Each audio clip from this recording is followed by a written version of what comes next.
Board of the Board of Directors of the Baranda County Sanitation District. Can we get a roll call, please?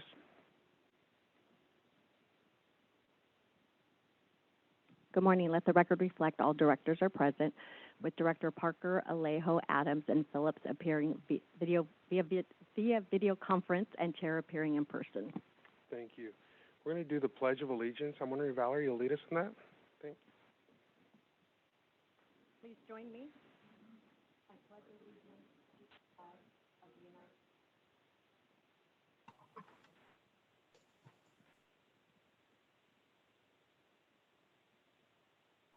Thank you. Additions or corrections to the Baranda County Sanitation District agenda? There are no additions and corrections. Announcement of the interpreter, please. Buenos días, mi nombre es María, estoy aquí para los servicios de intérprete en español. Gracias. We have a consent calendar for this agenda. Is there a member of the public who'd like to pull an item from the consent calendar? If you're here from the public via Zoom, we ask that you use the raise hand function in the participants tab of Zoom to speak to items on this agenda. If you're on a landline and wish to raise your hand to be recognized, that function is *9. And due to today's extremely long agenda, I'm going to be limiting public comment to 1 minute. Thank you. I see no hands up via Zoom, nobody coming forward. On this Baranda County sanitation? Okay. I'll let you know in general public comment. All right, thank you. Okay, then I'll entertain a motion to move consent. Move approval. Second. Motion from Phillips, second from Alejo. Roll call vote, please. Director Alejo? Aye. Director Phillips? Aye. Director Parker? Aye. Director Adams? Aye. And Chair Director Lopez. Aye. Motion carries. We're going to go ahead and adjourn that agenda and move into the East Garrison Community Services District agenda. Calling to order. Roll call, please. Let the record reflect all directors are present, with Director Phillips, Parker, Adams, and Alejo appearing via video conference and Chair Director Lopez appearing in person. Thank you. Any additions or corrections, Madam Clerk? There are no additions and corrections. Thank you. We have one consent calendar item for this agenda. Is there anybody in the public that would like to speak to this item? Seeing nobody in the room, I do see one hand raised via Zoom. That is Mike Ferguson. We'll unmute Mr. Ferguson and give him 1 minute to address this board.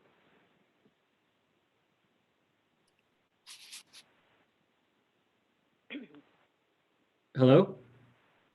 Hi, my name is Mike Ferguson. I had applied for the Ag Advisory Committee seat that is open or becoming open, and I did not receive notification of the interview, which was held via Zoom, as I understand it, in the past couple weeks. And I would like to see if there's a way I can somehow reschedule that meeting in hopes of interviewing for that open seat.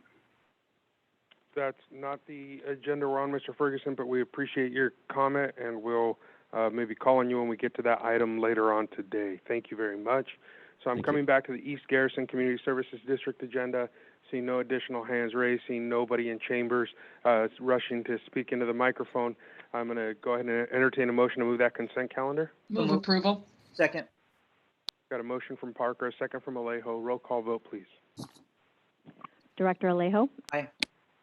Director Phillips? Aye. Director Parker? Aye.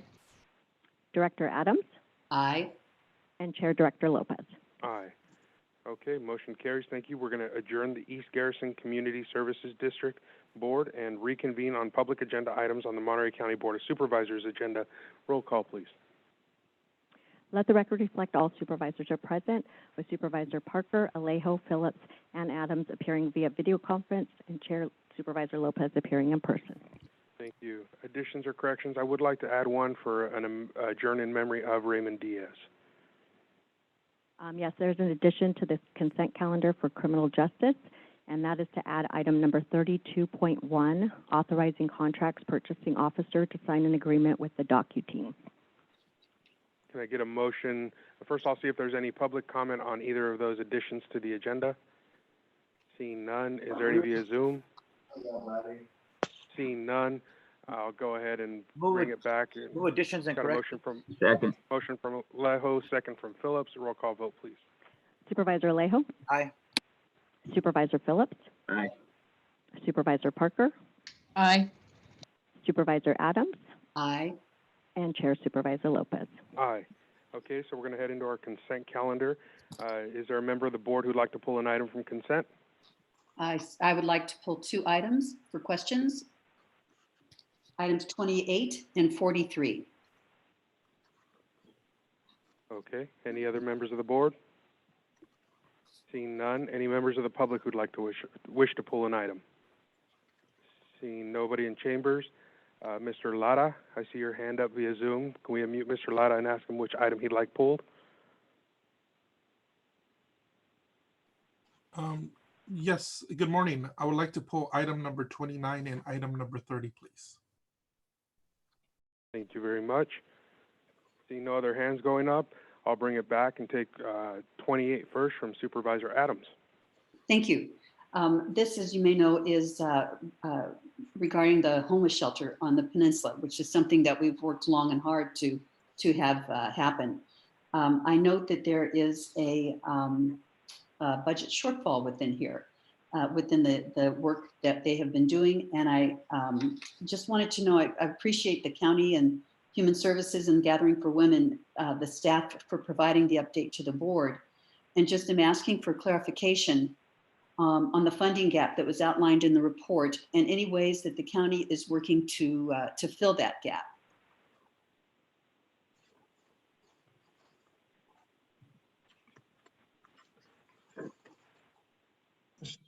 Is there someone to respond? Maybe DSS or Community Human Services? They're here. One second. They're just coming forward. Oh, thanks very much. Thank you.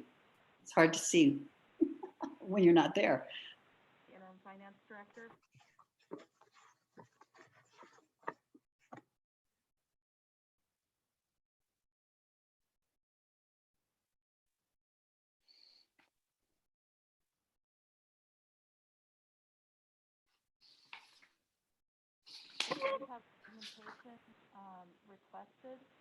Speak into the microphone.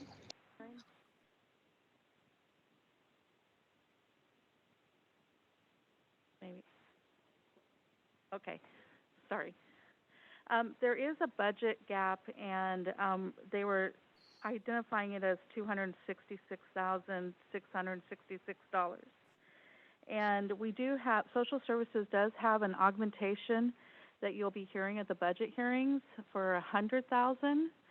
And that's what they had put in a request to us when they talked to us back in February. And I know this report was to kind of give you an update on their development of where they're at in the process of bringing the shelter online in November. And that's their target date. And so it's a partial year right now. And maybe Stacy has a little bit more to add on that.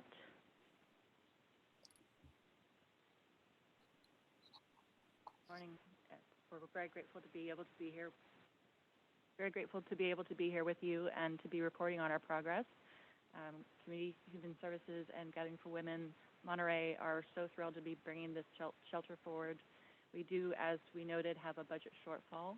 We will be working to cut costs as much as we can, as well as we've opened a fund with the Community Foundation of Monterey County, and we're hoping that philanthropy will step forward to help us bridge that gap.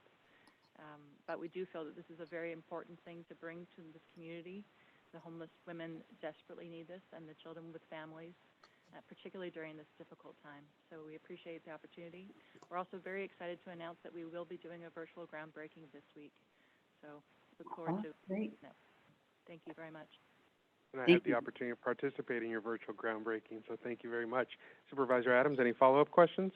No, thank you so much for the work that you're doing on this. It is, I agree, it is critically important, especially at this time. Thank you. Great. For all your support. Any other supervisors wish to comment on 28? Then we'll head into 43. Supervisor Adams. Thank you. This is a contract that that we're doing with the ergonomics services group. And I'm just wondering, it's adding $40,000 to an agreement for a new total not to exceed $220,000. And extending the work for performance until December 31st of this year. And I'm just wondering, with the workforce working remotely, have we been really utilizing this contract? And has the change in the work situation been considered in negotiating the scope of the work for this extension and increase? And will they come to my house and take care of my kitchen chair, which I continue to sit in and it's getting pretty tired? While someone's coming forward to answer this, I'll just say that yes, they do work with us at home.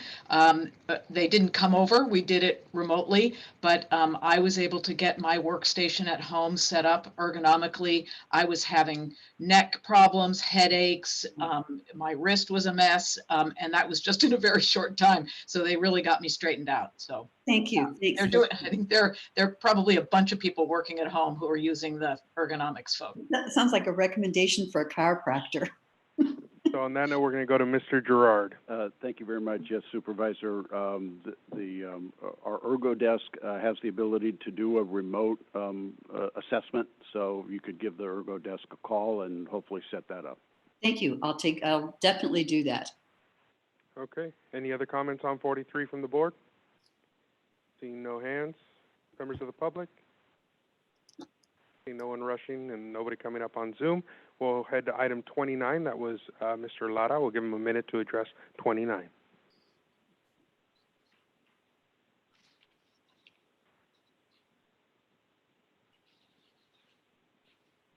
Thank you, members of the Board of Supervisors. Cesar Lara, I actually am working with Milpa on this issue, and we would like to request item 29 and 30 around geo services that they receive no funds.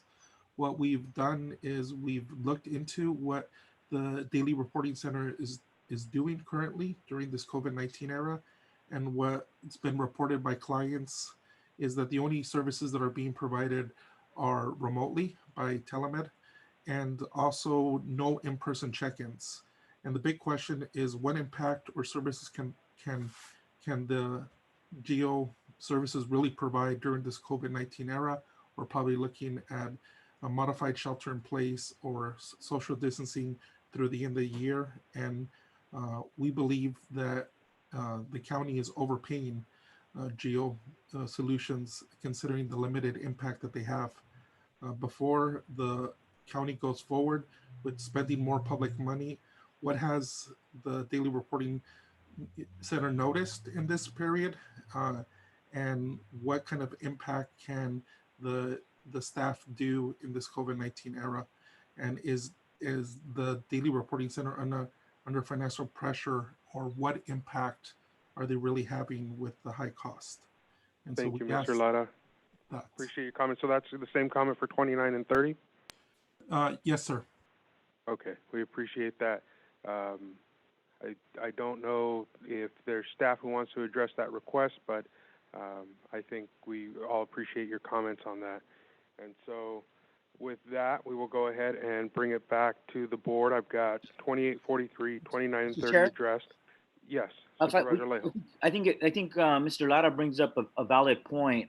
I mean, if it was a normal week or month, they'd be contracted to do a greater scope of services. But in light of the shelter-in-place order that has been in place since March 17th, it's a little different. So maybe staff could just take into account if we're paying them for the full scope of services, or is there a difference during these months that they're providing limited services to the community?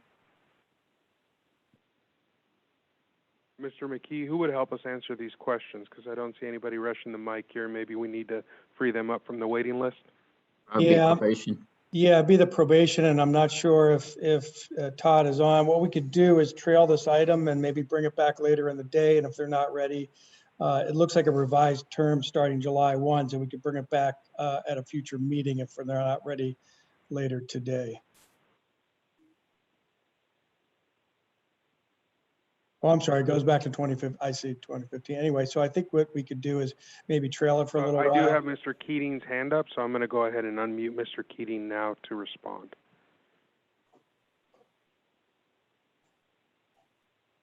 Hi, Todd Keating, Chief Probation Officer.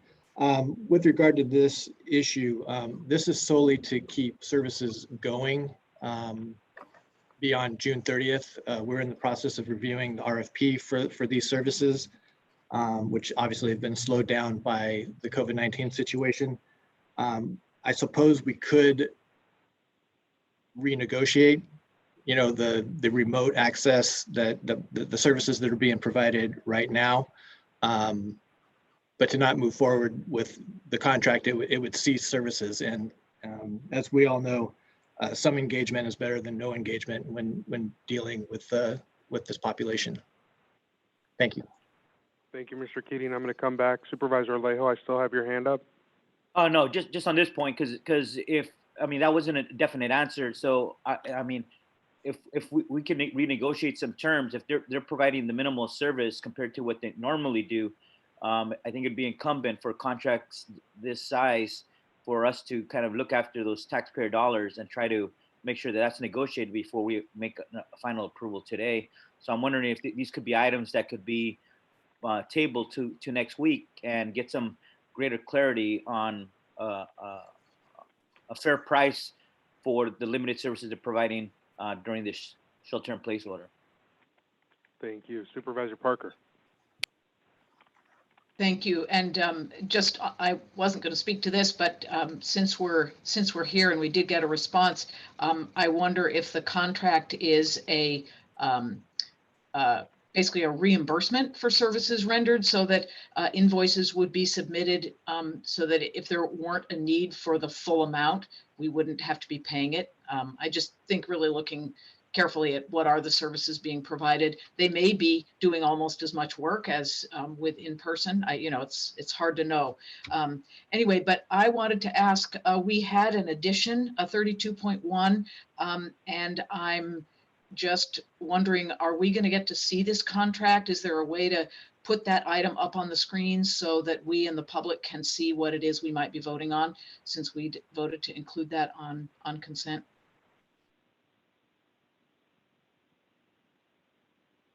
Okay, so hearing the concerns from the board, I think what we could do today is pull 32.1, pull 29 and 30 and trail those to next week, and approve the rest of the consent agenda. And that's after conferring with council. If there's a supervisor who'd like to make that motion. So moved, Mr. Chair. Got a motion. Second. Second from Parker, first from Alejo. We're going to go ahead and take a roll call vote. Supervisor Alejo? Aye. Supervisor Phillips? Aye. Supervisor Parker? Aye. Supervisor Adams?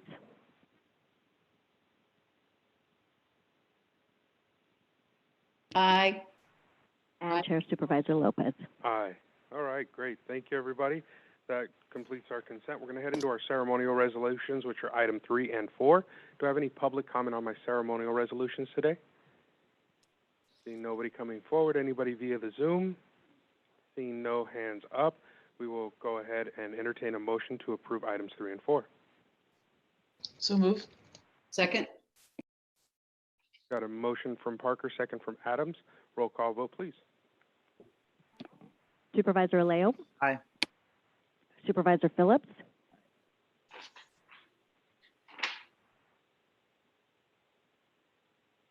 Supervisor Phillips? Aye. Supervisor Parker? Aye. Supervisor Adams? Aye. And Chair Supervisor Lopez. Aye. Thank you. Two very critical items here in terms of our ceremonial resolutions. I just wanted to briefly speak to our Emergency Medical Services Week in Monterey County, which is May 17th through the 23rd. Obviously, in light of what we're going through, our emergency medical services are something that we're relying upon. And it's crew, people throughout Monterey County that often go overlooked when we talk about first responders, but we want them to know that here in Monterey County, we appreciate all they do to keep our families safe and healthy, especially in the time of COVID. And the second resolution that we approved today was a retirement after 39 years of public service, Gloria Rodriguez, 39 years. That's a true servant's heart, and we want to make sure that she knows that this board recognizes and appreciates all of her contributions to Monterey County and the quality of life that we are blessed to have here because of public servants like her. So Gloria, congratulations on a well-deserved retirement. Going to head into appointments. I have 2 items here, 5 and 6. Public comments on appointments. Seeing nobody coming forward in chambers, I will go to the Zoom, and I know that Mr. Ferguson had an item on that he wanted to speak to on this, so we'll go ahead and unmute Mr. Ferguson and give him his minute. Hello. Yes, I would like to just comment on the Ag Advisory Committee seat that is becoming available or is currently open. I had not received the invite to the Zoom meeting interview when it was held sometime in the past week, or if it was sent to me, I'd missed it. I didn't receive a phone call or any other communication to set up that interview. And I would like to be considered for the position and see if it's still possible for me to set up an interview in the near future for that seat. Thank you, Mr. Ferguson. I also see a raised hand from an A. White. I'm assuming that's Amy White from item 6. Can we go ahead and unmute Ms. White and give her a minute? Good morning, supervisors. This is Amy White. I'm the operations manager for Ceres Labs. We're the only cannabis analysis laboratory in Monterey County located in lovely Greenfield. Thank you for the opportunity to serve this great county. I have a genuine interest in serving the public in this volunteer capacity. And I'm really lucky to work for a company that supports community involvement. And I certainly look forward to serving, and I appreciate the unanimous vote of support from the Ag Advisory Committee. Thank you.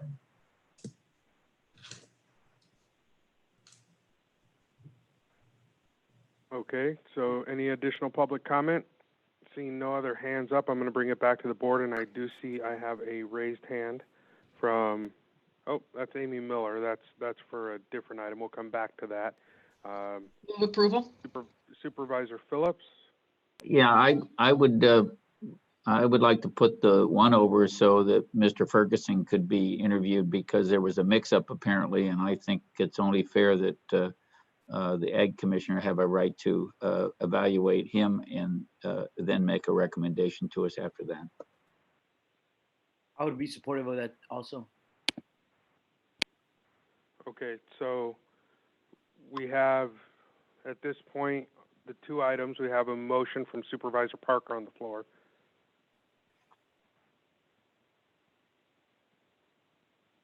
Okay, then is there an alternative motion? Go ahead, Supervisor Phillips. Yeah, I would move to approve the appointment of Steve Snodgrass and put the appointment of Amy White over for 2 weeks for evaluation of Mr. Ferguson and bring it back at that time who they recommend. I'll second that. Okay, any additional comments? Then we'll go ahead and take a roll call vote on that. Supervisor Alejo? Aye. Supervisor Phillips? Aye. Supervisor Parker? I have no objection to the Stephen Snodgrass appointment, but I think this messing around with the Ag Commission's unanimous support of an appointee is unfortunate, so I'm going to vote no. Supervisor Adams?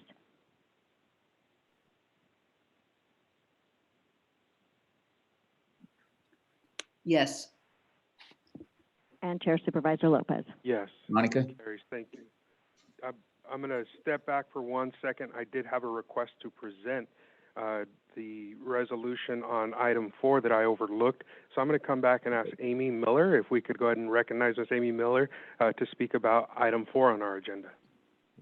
Thank you, Board. Just want to take a moment to recognize the years of service by Gloria Rodriguez. So she's been with the county for over 39 years, which is a tremendous accomplishment, working in probation, public works, and eventually in behavioral health. So she provided an important supportive role as a analyst, to our bureau during the time she was here, more than doubling in size.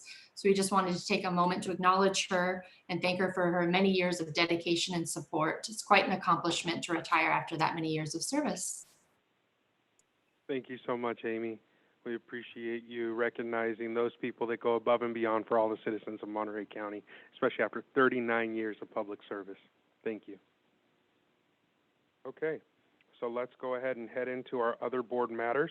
And we're going to start off with board comments, and I'll go reverse order. Supervisor Adams. Hi, thank you very much for that. Yes, I have just a couple of things I wanted to talk about quickly. First, I want to say that I'm really delighted that we have a new testing site, COVID-19 testing site that we set up in partnership with Planned Parenthood Marmonte and Monterey Peninsula College. It is open Mondays through Thursday from 9 to noon and from 1 to 4. It will be closed Memorial Day. This is a site that's opened and it's a drive-through. They do the immediate testing with the swab, nose swab, and it's open to everyone. We started yesterday as sort of a trial run, and there were 7 cars lined up before we even started it at 9. And we're doubling the numbers of staff who are there today. I haven't heard how it's going today, but my expectation is that it's going well. I'm really delighted with that, so that the residents of District 4 and with Supervisor Parker's support and work, District 4 and 5 are going to have a closer place for them to get tested. And then secondly, I wanted to mention that on Wednesday, that's tomorrow, May 20th, from 5:30 to 6:30, we're having a virtual fireside chat. And my guest is going to be Dr. Steve Packer, the CEO of Community Hospital of the Monterey Peninsula, Montage. So I'm really delighted that we're going to have an opportunity to talk to him about a lot of things and many things that are COVID related. And then finally, I just wanted to bring this up. I know that we've got our Big Sur roadside camping report that's expected to be delivered in July of 2020, but next weekend is Memorial Day. And I'm already getting so many constituents calling me about the problem that we have with camping on Highway 1 and other places that are illegal. But I just want to know if we can't just move this forward. This issue has been exacerbated by the shelter-in-place order, and I'm very concerned that we're going to start to see a problem on Highway 1 and down in the Big Sur area that we're not going to be able to pull back in. So I wanted to bring that to the fore to let my constituents know that we're aware of it and that we're going to be moving forward, I hope, in a more quick place to be able to get this taken care of. Thank you. Thank you, Supervisor Adams. Supervisor Parker. Thank you, Mr. Chair. I also want to extend my appreciation to the partnership between Planned Parenthood, Marmonte, and the Monterey Peninsula College, with a special shout out to the chair of the MPC board, our very own Yuri Anderson, who I'm sure was instrumental in making this happen. You know, one of the things that's so important about sites like the Monterey Peninsula College site, as well as the Optum sites in Alisal and Greenfield, is that there's no charge. It's open to any member of the public who would like to be tested. And this is particularly important for people who can't afford to go to a hospital and pay an emergency room visit just to get a swab.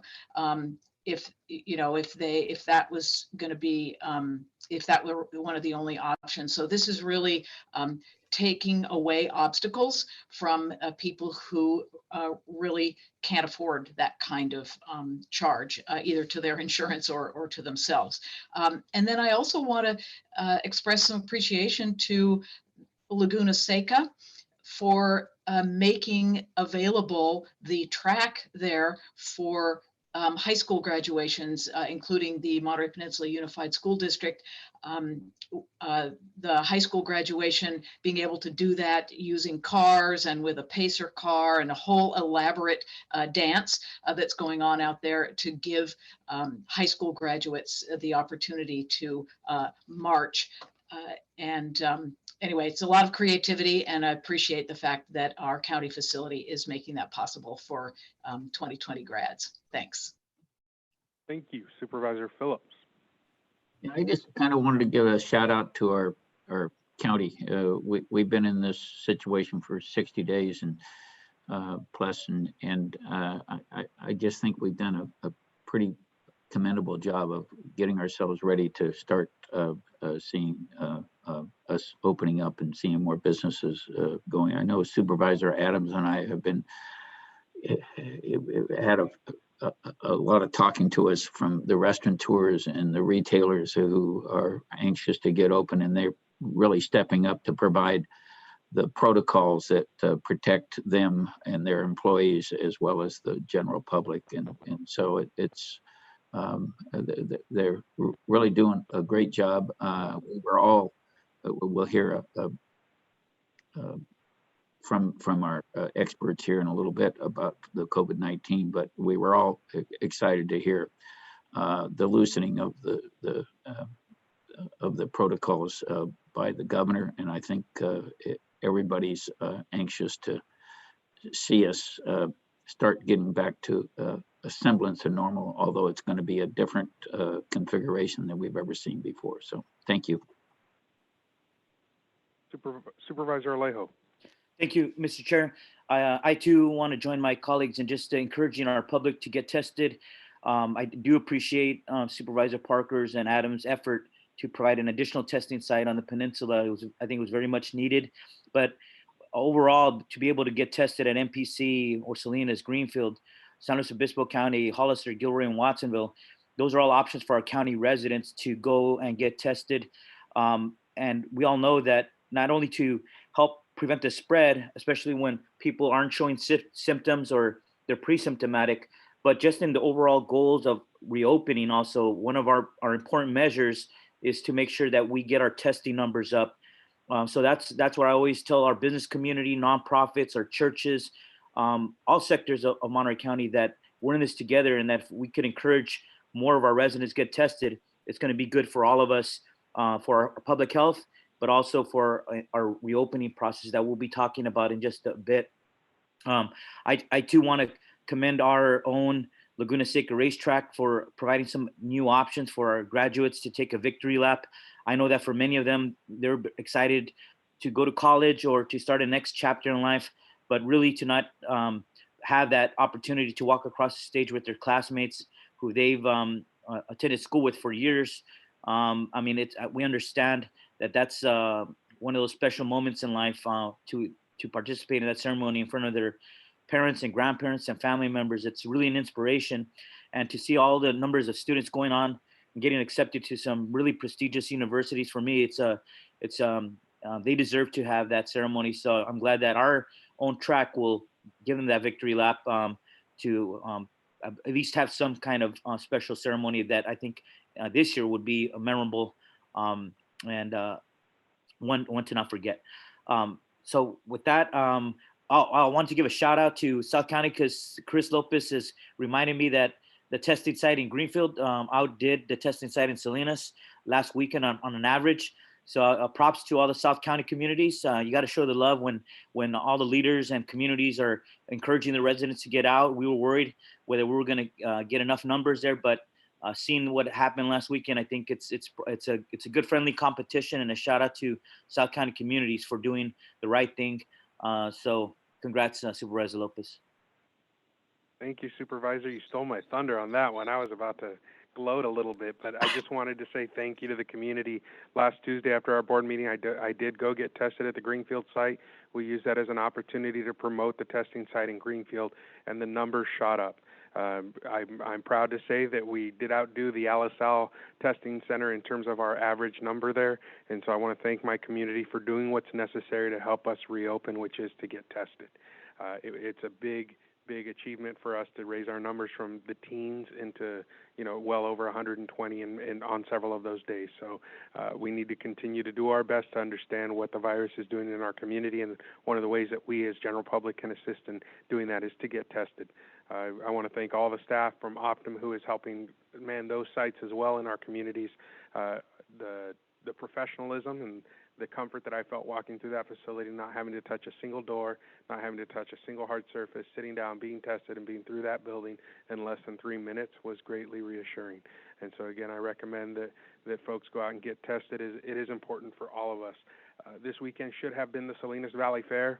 And in true tradition, we had really weird weather. It seems every year that there's, every year on fair weekend, there's really weird weather, and this weekend did not disappoint. But I did share on social media. I was missing the corn dogs, the running kids, the funnel cakes, and the smell of the different animals walking through the big barns at the back of the fairgrounds. But I want to reassure our community, we will get past this. This is not our new normal in this form, and the Salinas Valley Fair will come back, and we will continue to celebrate as a community all that we do to provide the world with food, whether that's the cattle farmers and the cattle ranchers in the hill, or the farmers on the valley floor and the grape growers. We're proud of what we do in this area, and that's our opportunity to showcase it every year here in our Salinas Valley. And the fact that it was canceled this year was heartbreaking, but we will be back. And lastly, I did want to say congratulations to the graduates who are graduating. We know that it's not a normal graduation, and we recognize that you deserve something special. And I think I've never ridden the track myself at Laguna Seca, so to be able to do that, and hopefully you find something a little faster than a minivan, and you get on that track and give it a good run, I think that'll be fun. So victory laps for our seniors is incredibly important. And so we want them to know that we recognize their accomplishments. For many of them, they're the first in their families to graduate from high school. And that's not an easy feat when somebody hasn't shown you the path, and yet they've made it this far. And so we need to recognize their accomplishments as well. And with that, I'm going to turn it over to our CAO for his comments or referrals. Mr. Mckee? Yes, thank you, Mr. Chair. No additional comments, and we have no additional referrals this week. I would just make a comment, or sorry, comment on the referral that Supervisor Adams mentioned, the no camping. We've met with the sheriff and the DA and county council and working through different options to address the issues on Highway 1. Thank you, Mr. Mckee. At this point, we're going to go to general public comment. I'll start with folks in the room, and I see Mr. Bill Freeman. Please come forward. You'll be my first speaker. And again, we are limited to 1 minute due to our crunch schedule. But please make your way forward. And if you're on the Zoom and want to speak, please use the raise hand function in the participants tab. I see I have one hand up already, but we'll ask that anybody wishing to be recognized raise their hand for that purpose. Mr. Freeman. Okay. First, I'd like to thank all those heroes for helping people who've been sick. And secondly, I'd like to give my condolences to all the families who have lost loved ones during this pandemic. But I would like to see the County of Monterey consider reopening and lifting the shelter in place, because like the media has portrayed, it's a happy time for families, and it's truly not now. Think about the children that don't have enough food to eat. Think about the single moms that have no job to go back to, and think about the women who are having to stay home with people who are physically abusing them. And also think about if you're a single business owner in Monterey County, and if you don't open up soon, you lose everything. I'm not saying we shouldn't go back willy-nilly and risk people's lives. There are ways we can go back with precautions. I would like all of you to consider doing that. Thank you, Mr. Freeman. We appreciate your comments. Is there anybody else in chambers who'd like to make a public comment?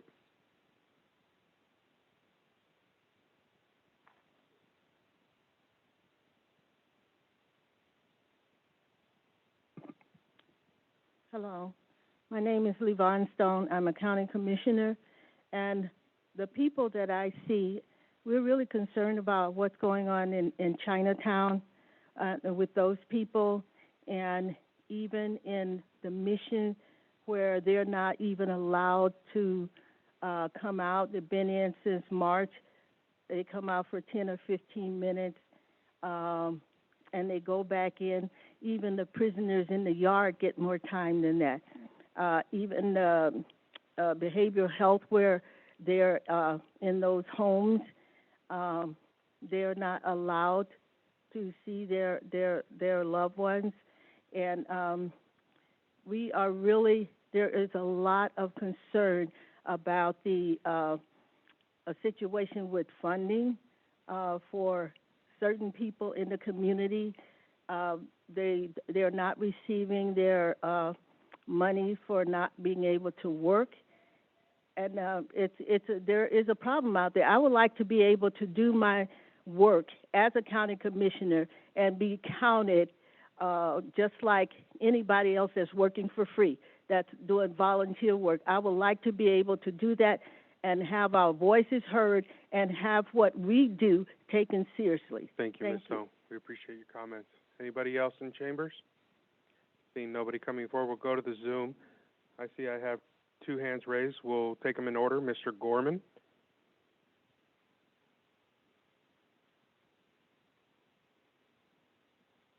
Go ahead and unmute Mr. Gorman, and you'll have a minute to speak to the board. Thank you. Good morning. Thank you, Mr. Chairman, and thank you, supervisors. I know you have a lot on your mind. I just wanted to point out a little something about COVID and the tragedy of death here in Monterey County. I found a resource on National Institute of Health, and Monterey County averages about 200 deaths a month. We've had COVID here in close by San Benito County since January, and I think our death count is, we're very blessed not to be crushed by this virus. We are getting crushed on the economy. So, you know, I really would encourage you guys to have a forum where you invite economists, statisticians, medical doctors, and get this reopening going. We've got people suffering big time. We're not in an urban setting generally. And so I just want to encourage aggressive reopening and a discussion about it to allay fears. And then finally just say, I think work is essential. So some jobs are maybe more time critical than others, but everyone should be encouraged to work. And so that's pretty much my comment. Thank you very much. Thank you, Mr. Gorman. Please stay tuned. We're going to go to Mr. Bill Lipe next. Yes, just a quick comment on advisory committees going through processes in which they're fully capable of determining how to fill these seats. They're only advisory committees, so they go through their process and they make a recommendation. And this isn't the first time. I just saw it happen a few minutes ago, and it's not the first time I've seen it happen. And I think it's very petty that no doubt through a substitute motion, which is a parliamentary trick, in my opinion, to null and void what an advisory committee, especially the Agricultural Advisory Committee, which has a long-standing reputation of really, you know, knowing what they're doing and knowing the people that they want to make up their board, the representative perspectives that they want on their board. You know, these things are put on agendas. There's a process they go through. I know last week there was a little bit of a hiccup because wasn't full disclosure, but I believe the process of actually determining how to fill that seat had been thoroughly done, except for some public Mr. information. Lipe, your minute is up, Mr. Well, Lipe. thank you. Yeah, I see this happen continually. It just doesn't look very good. Doesn't look right either. Thank you. Okay, thank you. We're going to go ahead and head into Chair? our next item. Yes, Supervisor Alejo. I wondered, because there was a good article in the San Francisco Chronicle about your district on City of Gonzales achieving universal broadband. I wonder if you want to elaborate on that, because that was another shining story about our county that made statewide press this week. Well, thank you, Mr. Alejo. I was actually preparing a resolution, but I'll take the opportunity to brag a little bit about my community. Why not? I want to congratulate the City of Gonzales upon another big achievement. We know that recently they received a big award, but beyond that award, which was the Robert Woods Johnson Foundation Award, which isn't a small one, they did get some press in the Chronicle this weekend about the fact that they've brought wireless connectivity to their entire community. And not only that, they have reached out into the unincorporated region, including Chular, providing families whose kids go to school in Gonzales that same access to wireless internet. And obviously this was something that was in the pipeline before COVID, but the timing could not have been better. They created access for my community to the world during a time when so many people are isolated. They provided these children with an outlet and the capacity to continue to interact. And so we often don't sing the praises loud enough, and this is one of those things where we do need to sing the praises. So I'll let it out a little early. There's a resolution coming, but I wanted to recognize the City of Gonzales and their leadership from bottom to top. They've done some incredible things lately, but this one could not have been more timely. Bringing access for these kids to the rest of the world is incredibly important. So thank you, Supervisor Alejo, for that reminder. I appreciate it. Very commendable. Great. Okay, so I'm going to go ahead and jump into item 10 with Mr. Chulos presenting. Yes, thank you, Mr. Chairman and board members. We have, as part of the COVID-19 update for the board and the members of the public, we wanted to talk about 4 items today. They're all really interrelated, but the first 2 particularly are, one is a testing update by Elsa Jimenez, Dr. Moreno, and Christy Mishi, and then number 2 is very importantly the new state variance and attestation criteria and how we're approaching that, and so I'd like to turn that over to those individuals. Thank you. Hi, good morning, Chair, members of the board, and members of the public. This is Elsa Jimenez. Sorry, give me 1 second to close my shades. I apologize for that. I will be very brief in my lab update. As I can imagine, there's probably a lot more interest in the new attestation form and containment plan that has been revised by the state and kind of our readiness to move to that next stage. So as was alluded to earlier, I just want to thank our community members for taking advantage of the 2 Optum sites that we do have in our community in Salinas and Greenfield. And our numbers have dramatically increased. So thank you to whoever is out there, employers, residents yourselves, who have taken the time to register and go and get tested. As of yesterday or the day before, we passed our 5,000 mark. About 5,100 individuals have been tested, and of those, we have 344 positive cases. As was alluded to earlier, you know, we are fortunate in the fact that our number of deaths has been low, but unfortunately, we have had 8 residents in our community that have lost their battle as they tried to survive COVID-19. I want to tell you a little bit, remind us of the testing capacity. We do have our 2 sites in Greenfield and Salinas, and they can both process up to 132 per day. We are almost there. We've gotten as close as 126 in Salinas and as close as 128 in Greenfield. So I encourage our residents to continue to register and sign up.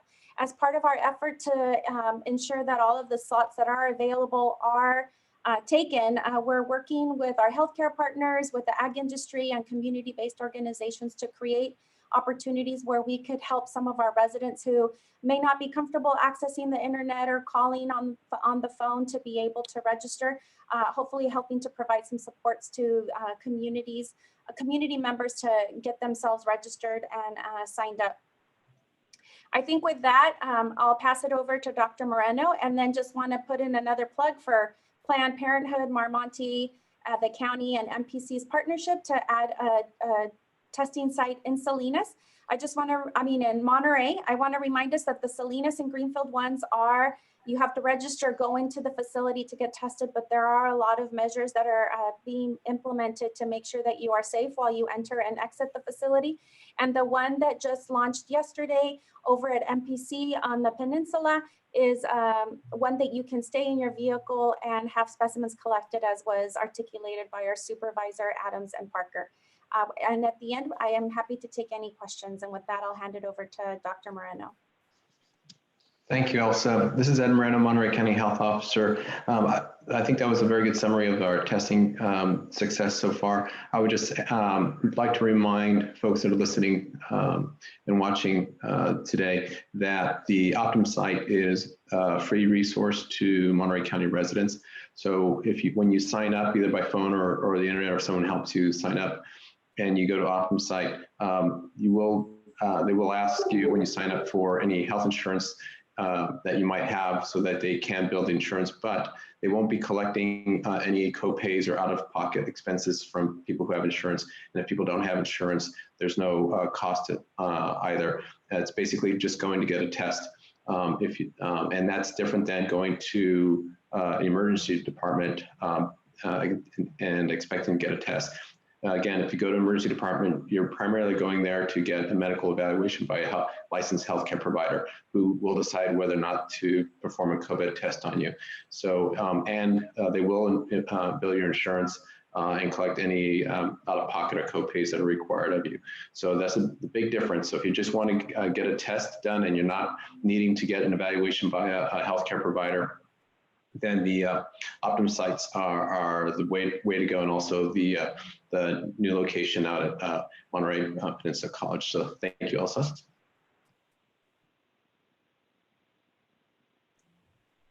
So Dr. Moreno, did you want to go ahead and launch into discussion on the new attestation process? Sure, I'd be happy to. So the next part of this agenda is the attestation. So we have been working close. When I say we, I and my staff in public health have been working closely with the state health officer and her leadership team on the indicators that for attesting to the state that a county is ready to move forward through stage 2 of the governor's resilience roadmap.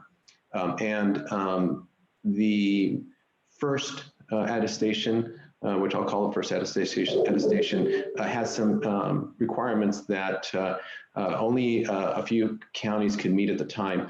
And it was primarily and almost exclusively very small rural counties that were able to meet the metrics and indicators that the governor and his state health officer had set for all counties. Since then, over the last week and a half, 2 weeks, local health officers and directors have been having regular meetings with the state health officer to discuss the indicators.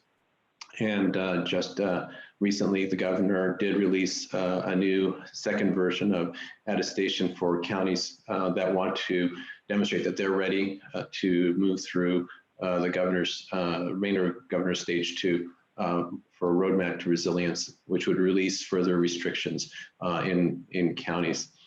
So we have had the opportunity to have a preview of that, and we now have it's posted now on the governor's website.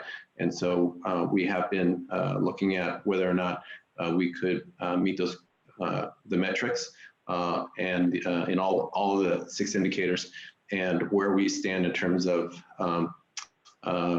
being able to provide to the state the containment plan, which is also a component of the attestation, and finally what indicators we would continue to follow if we were to attest to this state.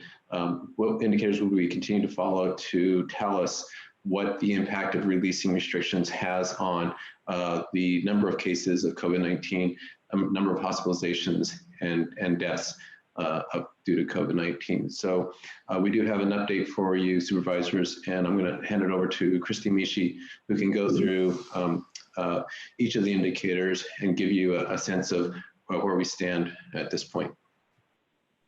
Good morning, members of the board. I'm going to attempt to share my screen here, and I apologize for the rough format of this. We wanted to get this information to you as soon as possible. So it's in a very rough table format. So this table shows the new variances that are required for us to meet if we want to move more quickly through the stage 2 variance than the governor has outlined. The first column is the category of readiness. The second column indicates the actual benchmark or goal we must meet.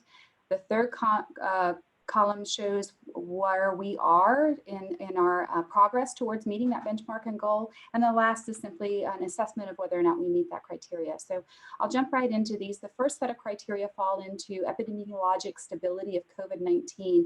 And there are 2 criteria we have to meet. We have 2 options under each of those for how to meet those criteria.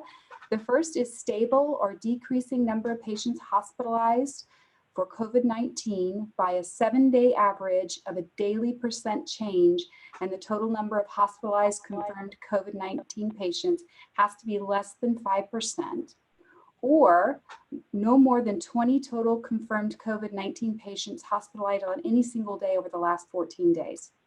So our status with that is our average % change in COVID-19 hospitalization census over the last 7 days is 0%. So we have very stable hospitalization rates. The maximum number of hospitalized COVID-19 patients we've had locally in the last 14 days is 9 patients. So we do meet this new criteria, part 1 of the new criteria. Part 2 of the criteria is that over the last 14 days, our cumulative incidence rate of COVID-19 is less than 25 cases per 100,000 population, or over the last 14 days, our rate of having positive tests among people who tested is less than 8%. Our current status for that is that over the last 14 days, our rate of new COVID-19 cases is 23.5 per 100,000 population, and our test positivity rate is 5.6%. So we meet the second part of the epidemiologic criteria. Going into the next criteria is the protection of stage 1 essential workers. So these are more of a narratives type of report that we need to create. We need to show links to or provide copies of the distributed guidance we've given to employers and essential critical infrastructure workers to show them how they have can help structure their environments to protect their workers, and also showing guidance on supply and availability of supplies to protect essential workers. So that's a narrative process that we're in the progress of compiling. The next group of criteria is testing capacity.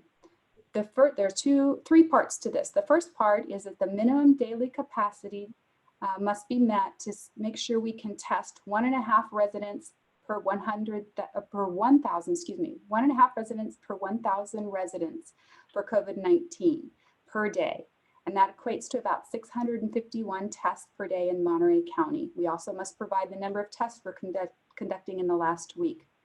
Our current daily testing capacity is 1.6 residents per 1,000 residents, and that doesn't take into consideration our new MPC site, so we will be able to meet that portion very easily.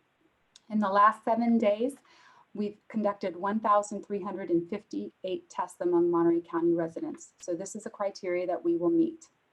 The second part of the testing criteria is that testing availability must be readily accessible for 75% of our residents, and that's defined as within 30 minutes driving time in urban areas and 60 minutes driving time in rural areas. Some of our preliminary analysis using all of the testing sites, including those in southern Santa Cruz County and northern San Luis Obispo County, shows that about 90% of our residents do meet that criteria of being within a 30-minute drive time for urban areas or 60-minute drive times, but we will be confirming this with some additional GIS analysis. The last portion of this criteria is that we must show our COVID surveillance plan, and we are in developing that and moving it into the attestation form. The next criteria is in terms of containment capacity. We must show that we have at least 15 staff per 100,000 population trained and available for contact tracing. In Monterey County, that's about 65 trained staff available for contact tracing. We currently have 44 staff trained and available with additional staff identified.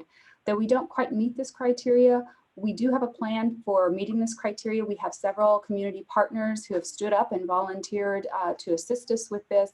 So I believe that when we present our information and show how we can meet the criteria, this criteria will be met. The second portion of this is that we must show that we can temporarily shelter at least 15% of our homeless residents, and that equates to, according to our last homeless census, about 369 homeless residents. We must also be able to show how they have access to their own separate bathroom while being temporarily sheltered, or that we can sanitize the bathrooms between use. Our EOC has done a great job of standing up alternate shelter sites. They have the capacity available and in development to shelter 409 homeless residents. And we do believe we will meet this capacity. We just need to alter our shelter-in-place plan to show that we can sanitize group restrooms between each use. The next criteria addresses hospital capacity. Hospitals must have the capacity to accommodate COVID-19 patients at a volume of at least 30% of their average baseline daily census across all acute care hospitals in the county.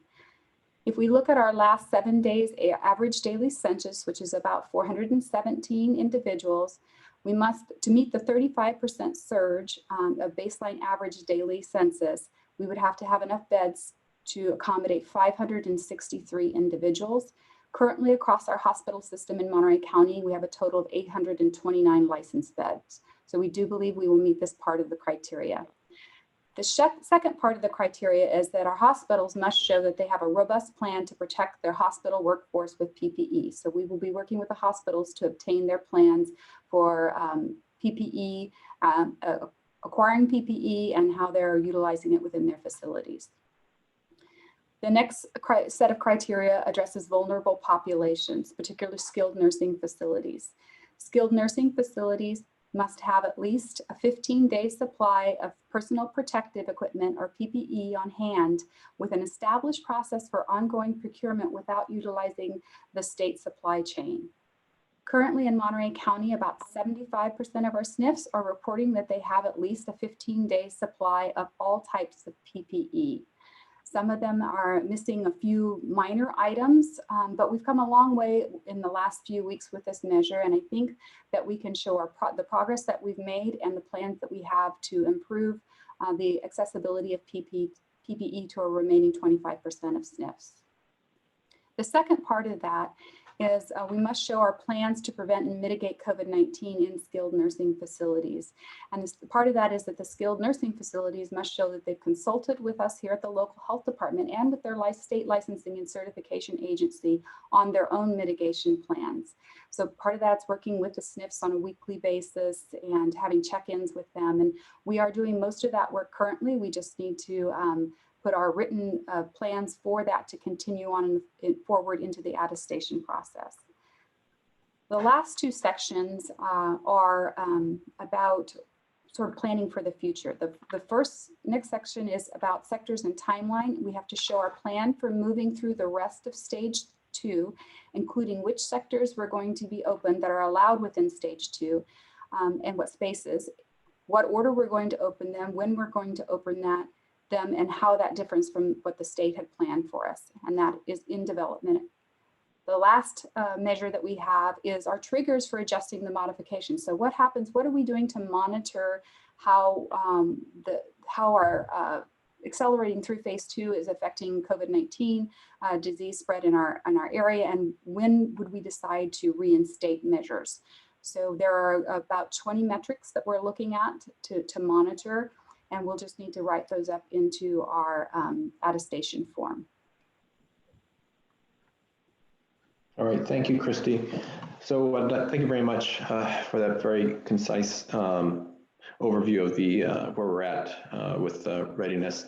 I just want to add to what Christy shared, and that is the plans that are being formulated to include in that attestation are many of them will be coming from existing plans that we already had in place or have recently developed in response to COVID-19.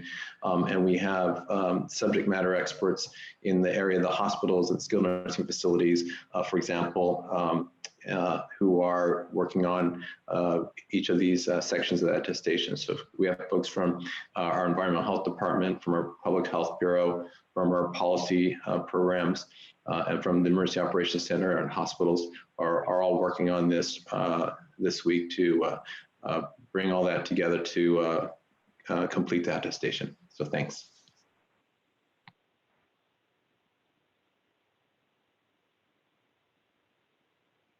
Mr. Chairman, the next item ties in with this because it has to do with housing capability for critical populations. Gary Millay, our OES manager, is going to give a brief update on alternate housing capacity and current usage levels. Am I heard? Am I on? Yes. Okay, thank you. Thank you, Nick and Chairman Lopez. The EOC continues to work towards making our housing capability more robust. I'm happy to report that we now have 8 hotels on contract. Those hotels have a maximum capacity of 373 persons, which is the same as saying that we have 373 rooms available to us.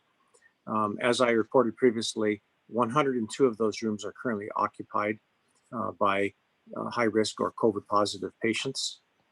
But we also have capacities that if fully realized would be 1,129 persons.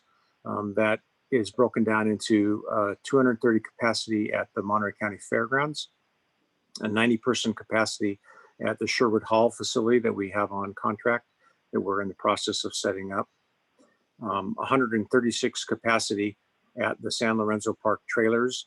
We have 15 trailers there, and we have a capacity for 34 trailers.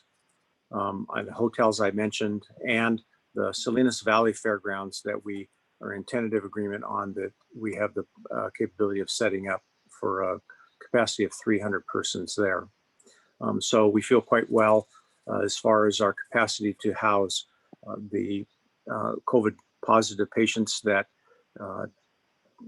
may exist in the county if we ever were to get a surge. In addition to the work that we're doing on the alternate care site, we're in a pretty good position with our housing. Thank you.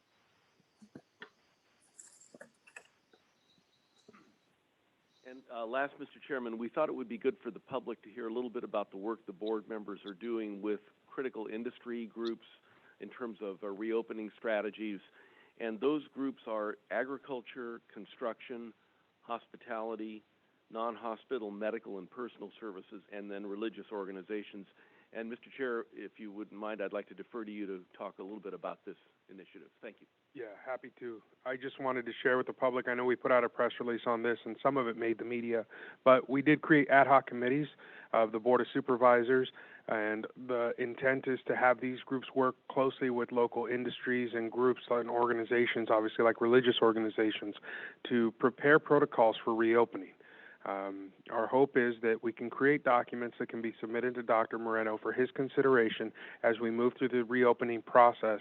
I think it's critically important that we all understand that no matter what the next phase looks like, it's going to take protocols, and there's going to be some additional measures necessary to reopen, to do that safely. And so these ad hocs have been stood up by me as chair, including most of the members of the supervisors in different capacities, to help us create these plans. And so it's going to be a lot of work, but we know that industries are chomping at the bit. They've been engaging with our supervisors, and they've been preparing to reopen in the appropriate fashion. And in that, I want to recognize that each ad hoc will look slightly different in terms of how they arrange themselves, set up, and that is the purpose of an ad hoc, is to work quickly, nimbly, and come back with some presentations to this board on what those plans are. And so in terms of the work being done, I want to thank the supervisors for taking on these challenges. They're not easy, and we know it's an additional weight on each of their staffs. But again, I think it's critically important that we engage early to be prepared. And so I think that's what we've done, and I just wanted to share with the community that that's the measures being taken by this board to prepare us for reopening, along with the attestation process, which we just heard so much about. All these pieces work in concert to move us closer to the goal, which is to reopen safely in a way that's going to protect members of our community, but also in a way that allows us to resume those pieces of our lives that are so important to us, and to get small businesses open again, obviously, which is critical for the backbone of our economy.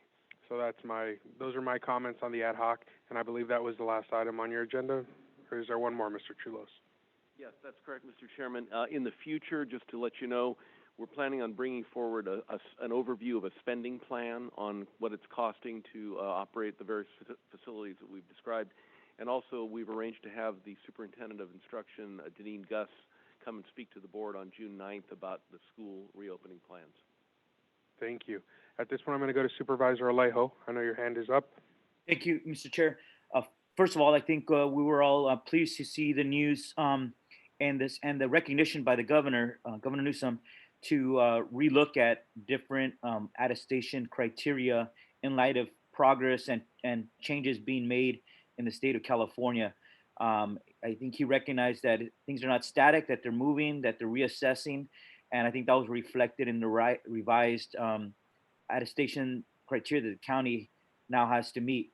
I do want to thank Christy Mckee and Dr. Moreno and Elsa Jimenez and the whole team, including Nick Chulos, for providing this information to the public, because the questions after yesterday's press conference by the governor was from the community. We really want to know, well, how does our particular county meet the criteria? And the explanation that was just given, the analysis of what we already meet and what the few pieces that we still need to do, but we're close, I think is important for the community here, the press, our businesses, and all our families as well. So I want to thank them for doing that in a very quick, very short amount of time.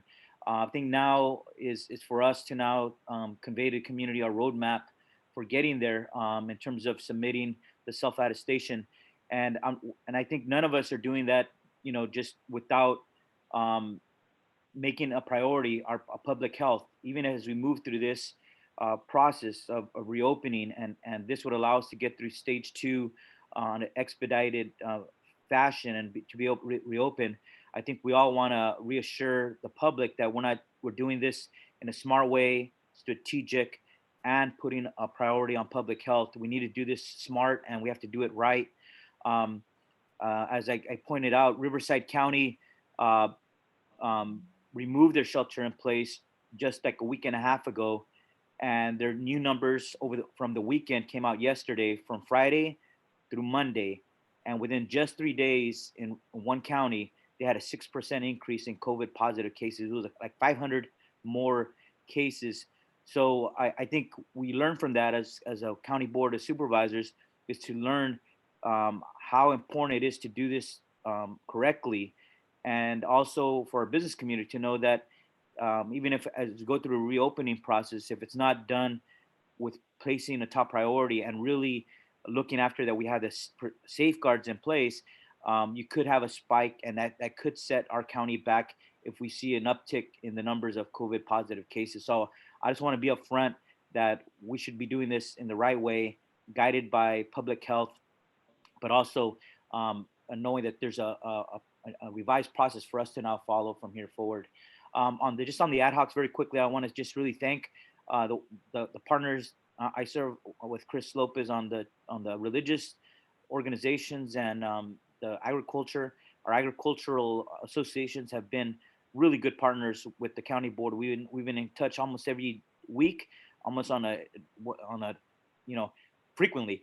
And I think that's really helped to doing the work on ad hoc about agriculture, on tasting rooms, breweries, and what have you. But now this week we have a meeting set up in partnership with Mayor Gunter to meet with our religious organizations, as I know that's something very important to everyone's faiths, and when looking forward a roadmap of when maybe in-person religious services might resume in a different fashion, again with safety protocols in place. So I look forward to that meeting taking place this week. Thank you, Mr. Chair. Thank you, Supervisor Alejo. Supervisor Parker. Thank you, Mr. Chair. I do have some comments, but I'll save those till after we hear from the public. I just had a couple of questions. One is, I would like to request that the table, the matrix that Christy Mckee went through showing our progress on the different criteria, I think it would be great for the public if that could be posted on the health department's website. I don't know how often it'll be updated, but I think just for people to be able to see, as of yesterday or today, where we were in the progress would be really important. Two questions. One is, what are our plans here locally to really put protections in place for a couple of our workforce sectors? I'm thinking about agriculture and hospitality workers who may have more exposure from outside communities as they do their work. Happen a little differently in each one. And then also what community resources are we putting in place for childcare for all kinds of ages of children as their parents may return to work?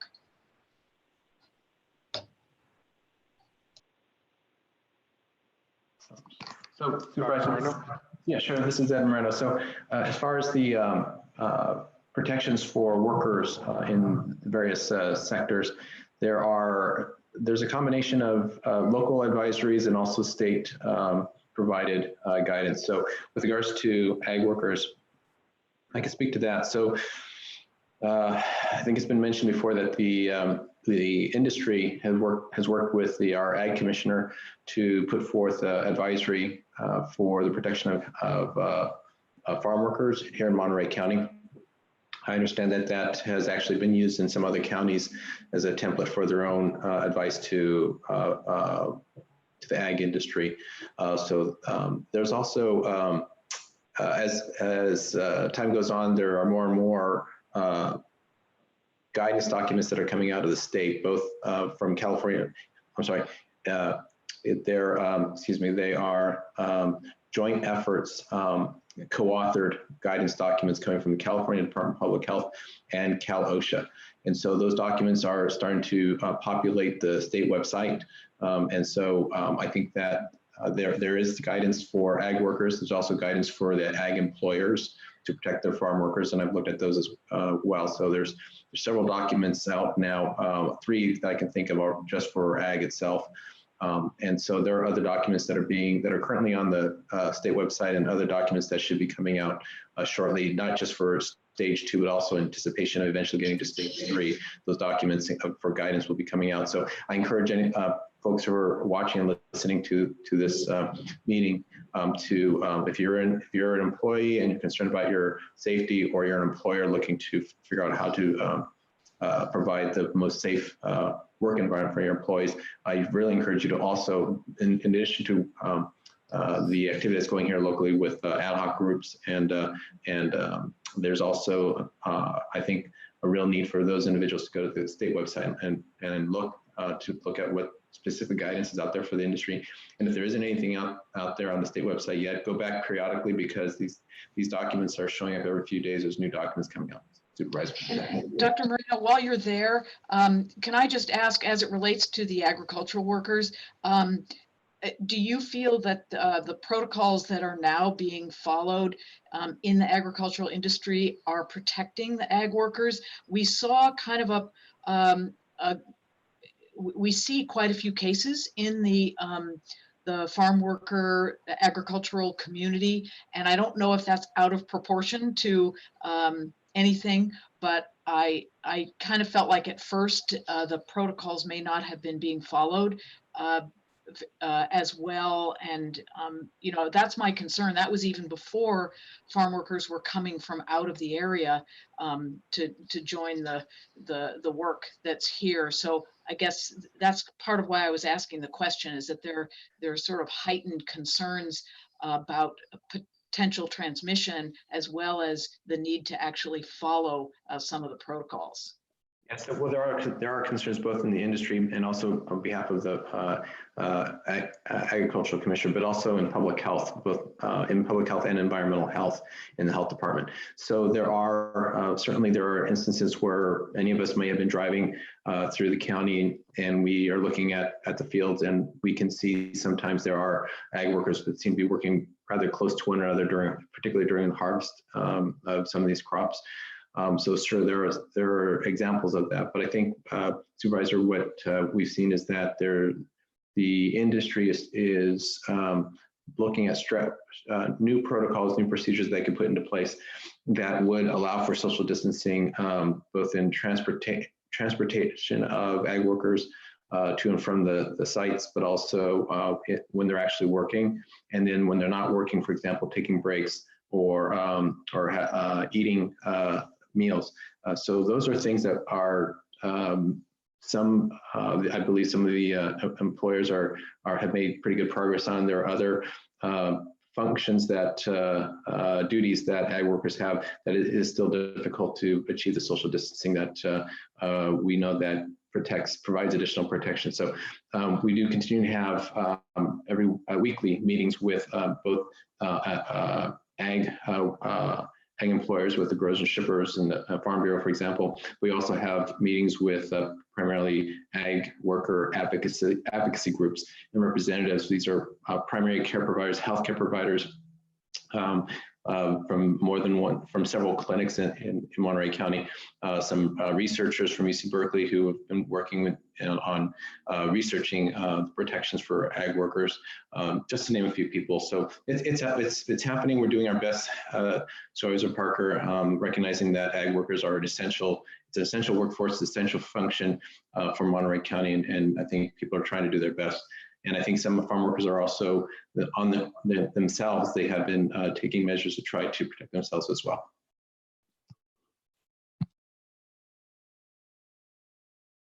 Okay, any other questions from the board?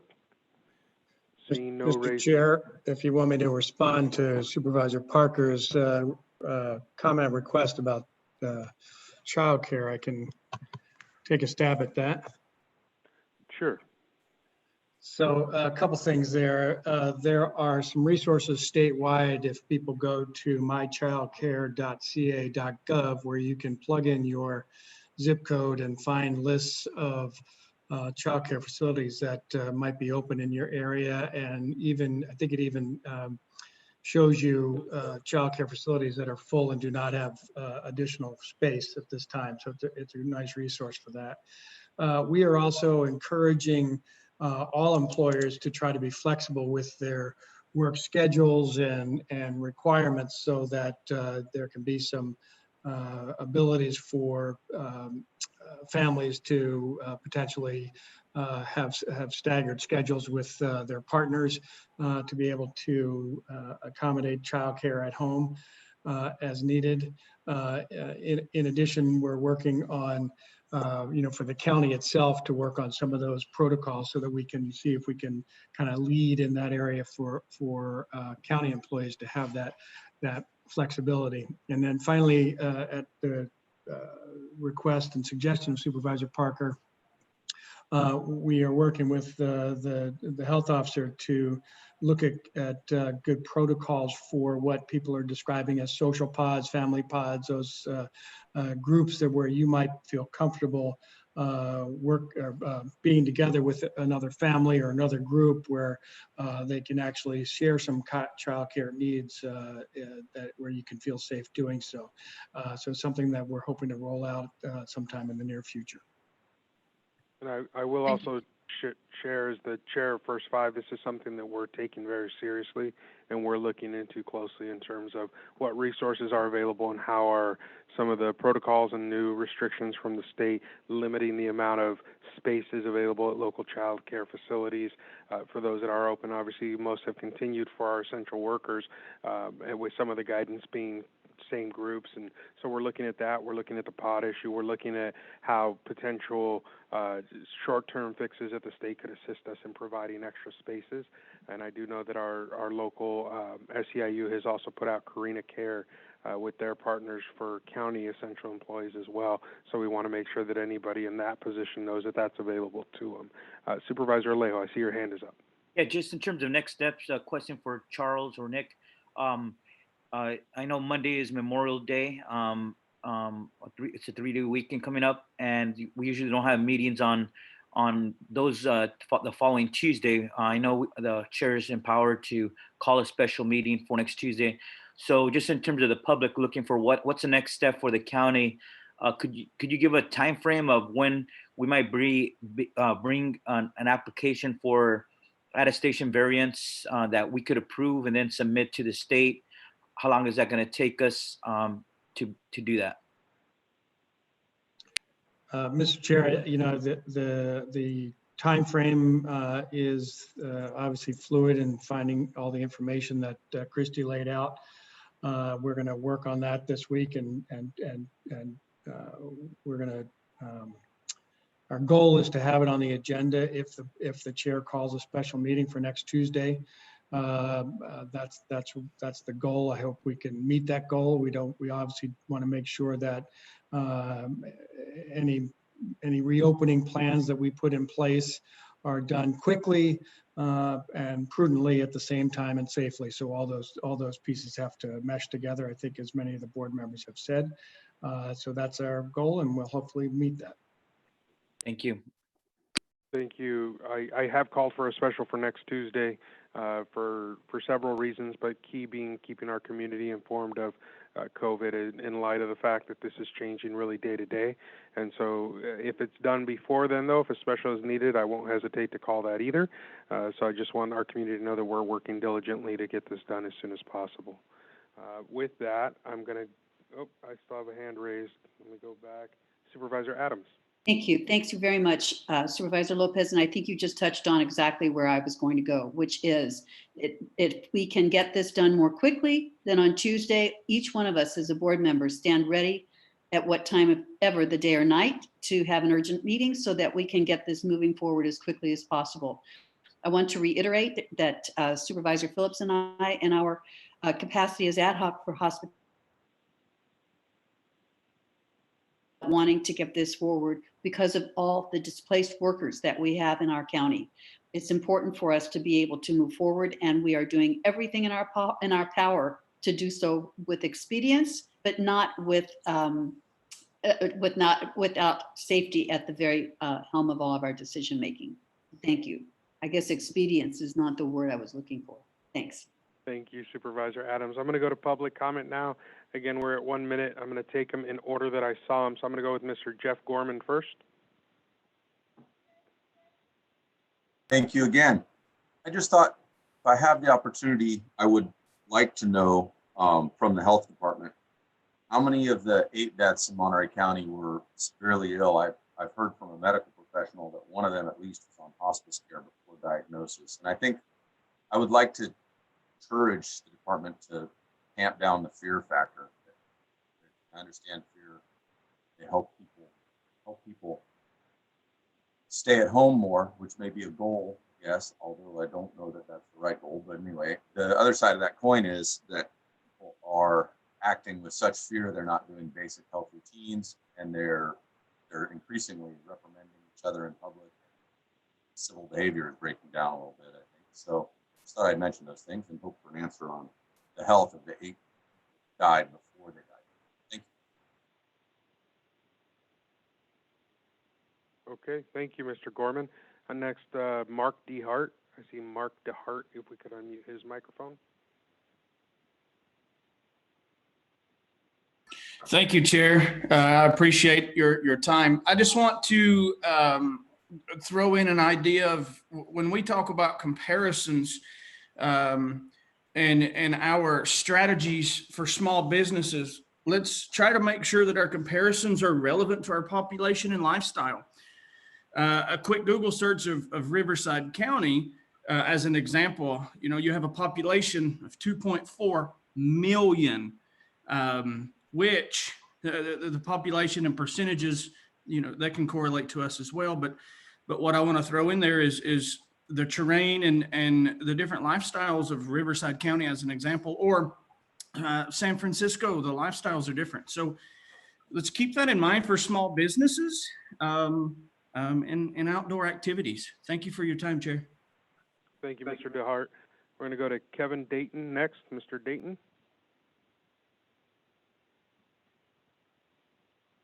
Yes, thank you, Supervisors. I'm do government affairs for Salinas Valley Chamber of Commerce, Monterey Peninsula Chamber of Commerce, Salinas City Center Improvement Association, other groups. I'm also working with a Monterey Peninsula Business Coalition and a Monterey County Business Alliance. First, I would like to give you some praise. I think that the county website has improved tremendously in terms of organization and provision of information. Also, I thought that the presentation today was organized and thorough, and I appreciate that. A couple of things I'd like to ask you to do. I agree with Supervisor Parker that the COVID-19 milestones indicators for the resiliency process should be put on the website and updated regularly. That's a very important thing for the public to have. Secondly, I think you should also have a table for the ad hoc committees.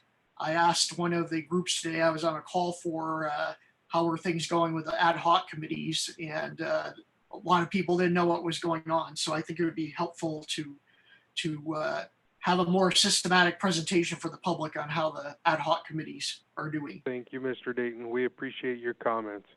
We're going to go to Mr. Gary Curcio next. Thank you, Mr. Chair. Gary Curcio, Director of Government Affairs, the Monterey County Hospitality Association. First, a big shout out of praise to both all of the county staff, the county health department, and all the supervisors for the urgency that they put to this matter. We've been working closely with our ad hoc supervisors and have gotten great cooperation and pleased that we're moving forward. I just want to reiterate the urgency of doing this sooner rather than later. Many of our small restaurant owners have the PPP clock running, and once that clock is over, they have no way of keeping their employees. So it is so urgent that we move as quickly as possible. I know that's what you're trying to do. We support it completely, and the sooner the better. Thank you so much. Thank you, Mr. Curcio. We're going to go over to Bill Lipe next. Mr. Lipe.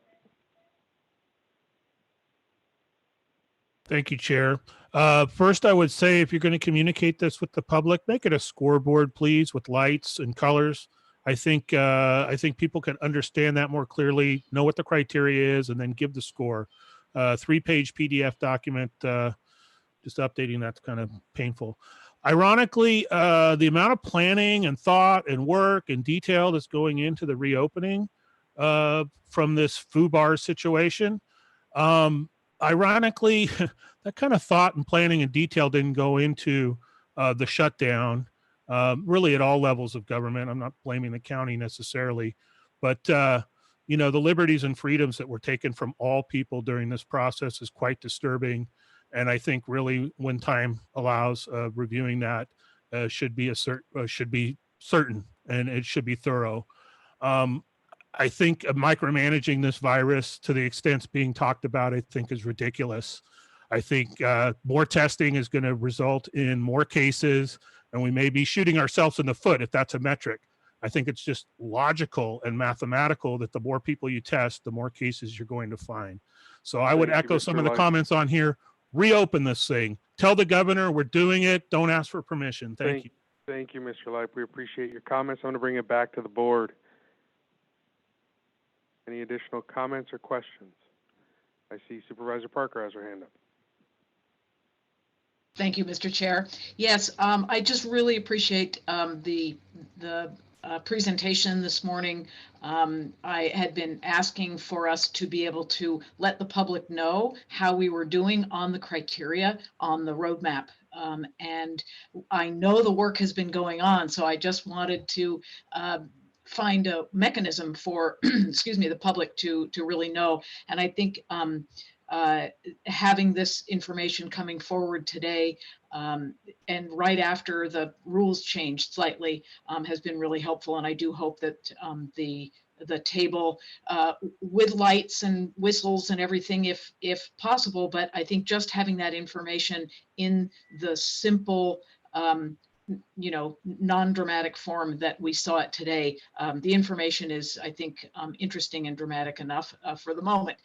Anyway, I do feel like the county staff, the public health officer, the emergency folks, we've really demonstrated to the public that we are thoughtful, we're thorough, we're careful as it relates to this pandemic. We're looking at everything we can possibly think of, and now, quite naturally, some people are getting really eager to loosen the shelter-in-place restrictions, and we're getting a lot of pressure,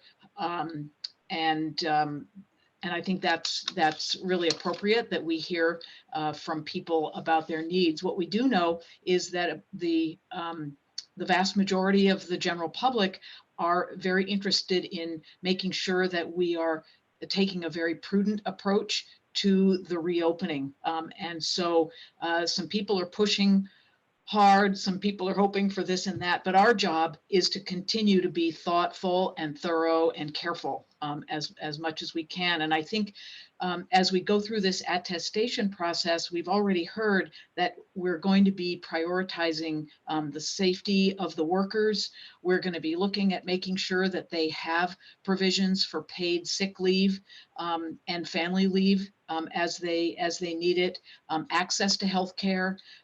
Those things are going to be really key for the workforce, as well as like support and flexibility for parents as they are going back to work. And then more broadly, we need to be continuing to pay attention to the huge food needs that are going to continue to be true in our community.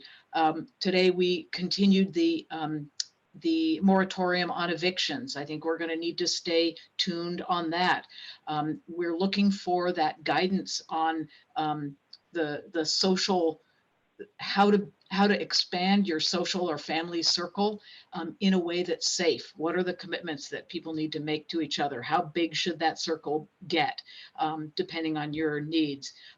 We've got, we're going to continue to look at the parks and open spaces so people have places to get recreation. We're going to need to look at mental health resources. This stuff takes a toll. So we're going to continue to look at those things and the education piece, the broadband, and all the requirements that are needed for kids to continue to learn. So I just want to thank the county staff and my colleagues for really approaching this conversation and these actions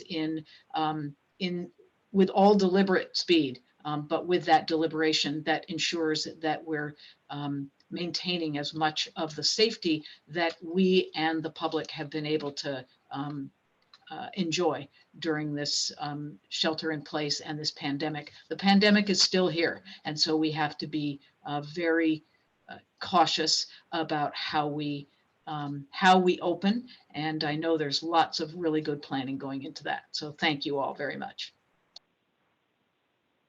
Okay. I'm seeing no more hands raised from supervisors, so we'll go ahead and consider that report received and move into the next item, which is item 11, consider the adoption of an urgency ordinance extending ordinance 5325. So Supervisor Parker was a little ahead of her time because we're just getting to that item now, but Mr. Gerard.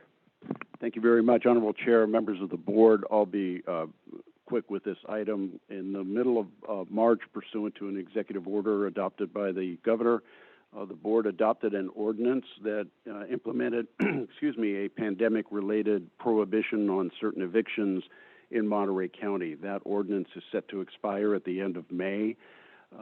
So before the board is the option to adopt an urgency ordinance that extends that prohibition through the end of July.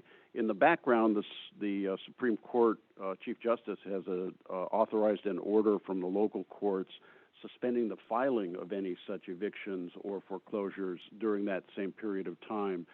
But the impact of having a local ordinance might have a beneficial effect as well. So that concludes my report. I'm happy to answer any questions.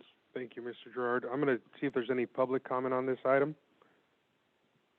See nobody charging the mic and no hands going up. I'll bring it back to the board. I see Supervisor Phillips had his hand up first. Supervisor Phillips. I guess my question was whether it was necessary in light of what the Judicial Council and the courts have done. So, in my opinion, it's not, although the courts could end their prohibition at any time, and then we'd be coming back to the board for consideration. So I think there's a benefit in having the local ordinance in place by the Board of Supervisors. Thank you. Supervisor Alejo. Yeah, just wanted to express my support for the extension.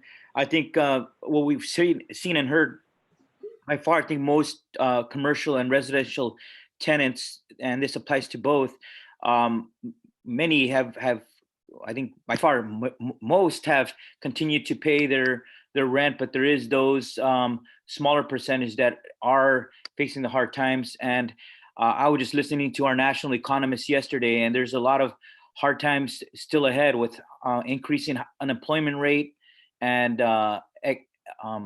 economic disaster for a lot of individual families. This is a needed safeguard, and I appreciate the actions taken by our Judicial Council to not process eviction orders during the state shelter-in-place order and additional 90 days afterwards. But this is our ability as Board of Supervisors to also take action to ensure and keep families sheltered in place in their homes, and also making sure that during this economic instability, they're not found in a situation of being homeless. So I think this is the right thing to do for us. So I appreciate county staff bring this forward for an extension. Thank you. Is that a motion, Supervisor Alejo? Yes, sir. Second. Thank you. I've got a motion from Supervisor Alejo, a second from Supervisor Parker. Roll call vote, please. Supervisor Alejo, Aye. Supervisor Phillips, Aye. Supervisor Parker, Aye. Supervisor Adams, Aye. and Chair Supervisor Lopez. Aye. We are adjourned for lunch break, or recessed, I apologize. Mr. Council, we are recessed for a lunch break. We'll be back at 1:30 to take up the afternoon's agenda. Thank you.